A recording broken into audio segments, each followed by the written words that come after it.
更大的大陆上，因为它的整个体型就越大。今天看到的亚洲象，主要在印度到东南半岛。东南半岛亚洲象是比较小，当时四川的湿润程度是更高的话，大象更大只是有可能。我不认为说外星文明是有我的逻辑，很多人就说为什么他不是本地人，鼻梁很挺，眼眶很大，不是传统中华民族长相。他们的老虎造型是出奇的一致，所以我才一直讲说三星堆的人雕刻的样态应该是他们的风格，有一个官式的风格。Ladies and gentlemen, welcome the host.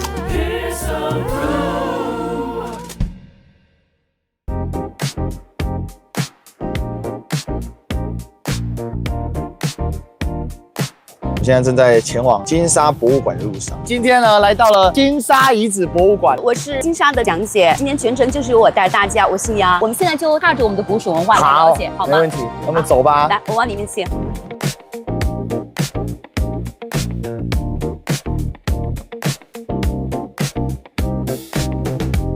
这是真实的一个考古发现现场，里面的东西就是以前的人就在这祭祀，我们就在这挖出来之后，把东西放在博物馆的。等一下是讲2个馆区，我们先进入这个馆厅，以前的人在这儿做祭祀的一种场景。我们当时发现了之后呀，我们的考古学家他就用一些正方形和长方形的这种格子把它给分开，里面每个坑里面的东西都不一样，有的是有金器、玉器、青铜器，还会有一些动物的一些骨头。它这个是已经挖掘完留下来的坑，对不对？哎，对，其实它下面可能还会有，因为我们可能没有全部挖完，因为里面的东西储存特别的不方便，因为它怕挖出来氧化就坏。哎，对对对。但您看它每个坑与坑之间隔梁，隔梁上面其实会有一些阿拉伯数字，这是代表泥土的时间线。它数字越大，时间线离我们现在远。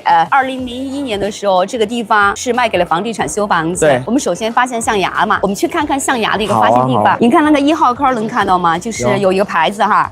对，这就是我们刚才说的象牙，就在这儿发现的。其实当时发现这象牙时候还挺有意思的，是每层非常有规律，就是以前人为的嘛。这里面的象牙长度有的是1.2米、1.5米，最长的1.8米起。以亚洲象来说，这个象牙的长度非常长。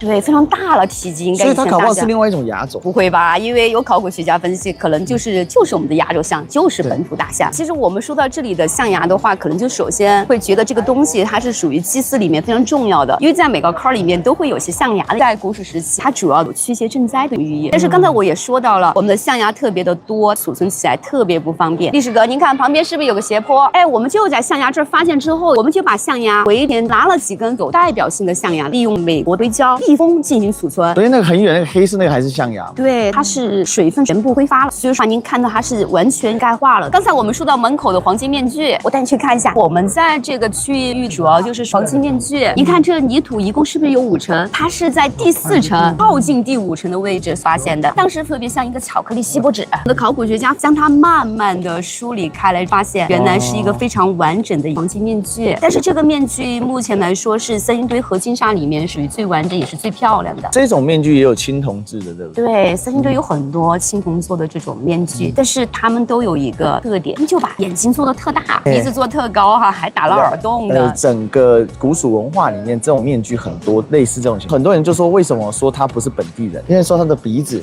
对，鼻梁很挺。然后当时这个想象嘛，就是眼眶很大，他耳朵特别大。这个长相呢，这雅利安人，像不像我们的少数民族呀？对，就是说这长得像白人嘛，说明以前3000多年前，我们的地方应该就是一个多民族所交汇的地方。这倒是有可能。当时这种谣传，比如说要到西方去的时候，一条通道就是从四川往云贵走，翻过了横断山脉就到了印度。那另外一条通道就是西域。那为什么说翻过云贵之后呢？可能会有这个呢？因为印度是有白人，对很多的猜测。但是时间线能不能对上，这是另外一回事。反正当时挖出来的时候，会觉得说这应该不是传统中华民族的一长相。但是你有没有发现泥土的层次的上面都有红色的痕迹？这个叫做朱砂。以前啊，人们觉得朱砂它有辟邪的一种，同时朱砂它能保持最完整的状态，它不会像是动物的血呀这些。我们当时挖到的时候，发现1层、2层、3层。每一层上面都是有红色的痕迹。前面有一棵最大的树根儿，树木死掉的，但是树根儿还存在。我们去看一看，这棵树的话呢，都是出现在云南啊、福建呀、四川，就是比较湿润的这种气候。对，其实我们刚才提到了大象，也有这样的树木存在，所以说以前四川这种气候，可能真的就是有大象的。我们旁边不是祭祀区吗？在这地方会有一棵树，那说明会不会是对于树的崇拜呀？树是代表生命力，树是代表一种灵性。我们中国会有我们的东方神树。树，还有我们的扶桑。西方国家还有生命树。因为在当时整个四川的湿润程度是更高的话，它的土地的这个负载力会更好，大象它更大只是有可能。我们今天看到的亚洲象，主要在印度到东南半岛。哎，对对。那东南半岛的这个亚洲象，其实它是比较小，印度尼西亚群岛它又更小，但是在更大的大陆上，因为它的体型就越大一点。对，因为它的整个的负载力更高。这个地方的话呢，就是想象复原了3000多年前古蜀时期人们所生活的一种状态。其实首先我们可以看到，我们会有大象的一个体现，然后人们通过农耕，通过打猎，然后进行生活，因为生活是不愁的。画面里面我们还能体现到，其实每个人的分工是很明确的。我们有的是在制作一些手工业，然后有的人是在农耕业，他们是靠着这条河流来进行生活用水。旁边的话呢，还会有一些这样的一些茅屋的一种建筑，因为我们发现了会有大量的房屋建筑，也许他们这种生活在这种很祥和的情况下，也是非常幸福的一种状态。这就是川蜀大地。但很多网友们说，以前的人会有衣服吗？肯定有衣服啊。在三星堆的话，我们有大量的发现了丝绸业嘛，他们以前可能这种衣服是不有的，对吗？这个国家啊，他们的这个丝绸业很富裕，因为古蜀它的物产很丰富，所以古蜀很早就对外做贸易。所以三星堆里面其实有发现一些来自印度的文物。我们在板块区里面呢，就发现了有些动物的一些骨头啦，黑熊。台湾人对黑熊很有感觉，它的下颌肢，还有它的臼齿。所以黑熊在大陆其实是很多的。对。哦，所以黑熊来自大陆，大家听懂了没有？这个是占卜的，它叫龟腹甲。就像刚才我们讲到的，中原时期它是在里面刻甲骨文，古蜀时期它就是先往上面转洞，这洞一旦转了之后，它就用火去烧这个洞口，这个洞叫裂，它就通过裂纹啊，然后来分析，是凶还是吉。但有趣的事情是，甲骨文会刻字，而他们是没刻字。对。但是他们却有一样类似的风俗。其实为什么会在乌龟的壳上占卜？因为乌龟的话，它是软骨动物呀，所以说它在上面的话呢，就很方便进行钻孔啊这些。我们还有一些鸭子呀，还有一些狗以及一些猪的下颌，这其实就体现了他们所拥有的动物是非常丰富的。对，其实我们有的时候在猜测哈，3000多年前慢慢驯化之后会有家猪吗？可能以前会有了，对吧？在那个时间。猪的驯化很早了，猪的驯化甚至是超过几千年的事情。对，其实这个乌木的话，感觉是不是有点像活化石？非常光泽的这一块是我们的网友们用手去触摸之后发透发亮了。上面的这种鹅卵石很明显挤压过，背后是洪水的一些冲击。所以这个一颗一颗那像蜂巢状的组织，它其实是鹅卵石对挤压形成的，然后背后就是洪水的一些冲击了，所以它以前可能是倒在这样的鹅卵石下方。说到乌木，它是属于半木和半化石之间。我们用刀去刮呀，这个东西还是能出现木丝和木屑的，但是用火去烧，这东西是能点得着的。它就是在半木和半化石之间，我们统称为乌木，也叫阴沉木。我们通过细节来看的话呢，这个地方其实有点像木头，你有没有发现？但是我们侧面来看的时候，感觉仿佛就像化石一般。这个地方的话呢是陶的分期，我们的话呢首先是分为3期：早期、中期和晚期。我们三角形一个支架，这个三角形这个架子这个东西，我们叫做陶盒，它是一个温酒器、分酒器。它三角形的设计其实挺有意思的，它就可以在下面点火，我们把火一烧，这个东西就可以在里面温上酒。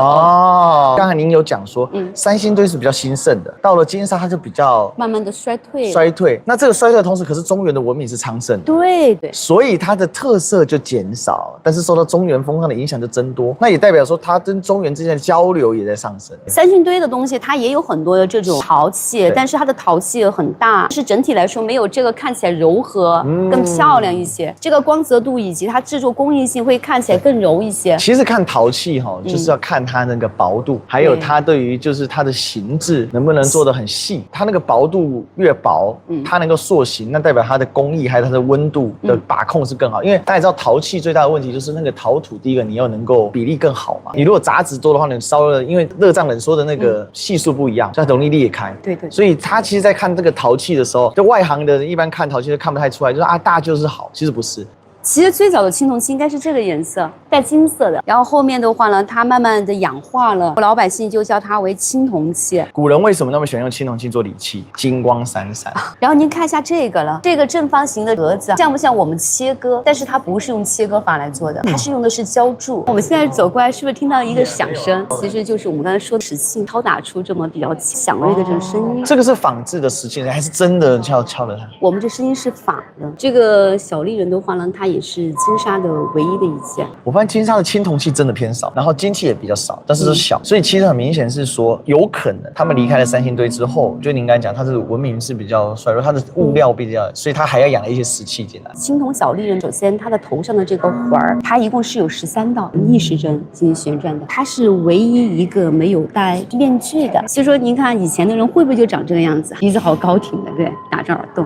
我觉得金沙博物馆很好的地方是，它是整个古蜀文明的后期文明。后期文明的特质是这样，通常工艺更精细，但是呢，物料方面它就会缩减。那我们今天看了这个实体的，我觉得最棒的地方是什么？就是我们平常学习到的东西跟实体做对接的时候，那个是很有触动感，而且你可以把你的知识给活化跟调动。以后你在遇到相关的这种内容的时候，整个的知识的要深是再加一个层级，你可以再调动更多不同领域的知识里面，然后做一个横向的串联，并且做一个纵向的追索，那你就铺成一个知识的网络。这对于我在提升我的历史的解说能力方面，我认为是有很显著的影响。